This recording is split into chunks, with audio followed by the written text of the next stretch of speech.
All right. And that, okay, we get a high five. All right. That is just a taste of what we'll have in a few weeks here, December 4th. During our first and second service, we will be having our children's Christmas program, the Christmas Cross, our children's musical. And so we invite you to be here. If you have friends and neighbors that have kids, sometimes this is an easy invite. Come and see our kids program. I know my children have passed things out at school before, and people have come. And so it's a wonderful opportunity to invite people to be here and be a part of what we have going on at Crosspoint. This past Friday, our country celebrated Veterans Day, and as a church family, we want to also recognize those of you who are part of our church who are serving and who have served.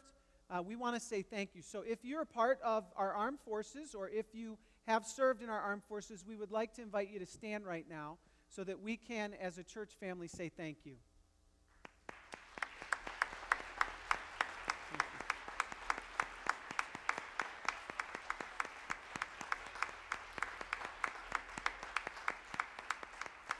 And we do not take lightly the freedom that we enjoy in this country, the fact that we can be here together and worship without fear of outside forces coming in, telling us what we can and cannot say, not allowing this to go on. We're very grateful for your sacrifice. We're grateful for your service. We're grateful for your continued sacrifice and service. And we hope that you feel that from us and that you understand that is how we feel. Today we will be taking communion together. When we do that on those Sundays, we also take up an additional collection at the end of the service, and that is for those in our church family who are in need. We call that our Deacon Fellowship Fund, and so that's what's going on when you leave, as you see people with offering plates. Next week, we'll be having a special business meeting to discuss some waterproofing of the basement. That meeting is going to take place in our gathering space, which is the room directly across from this room. That is because our children, who we just saw up here, need to come in and practice, and so we are going to go elsewhere to meet. We're going to meet in that room. I'm in favor of a standing meeting. Those go quicker. But we will have chairs set up if you need them, and so it's going to be in the gathering space next week. If you stay in here for the meeting, the children will begin to sing, and you will be confused. So please come with us across the way.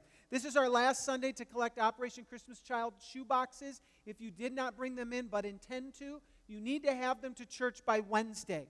Every year, just a godly person wants to bring in boxes on Thursday. We have nowhere to put them or send them on Thursday. We have to have them here by Wednesday morning.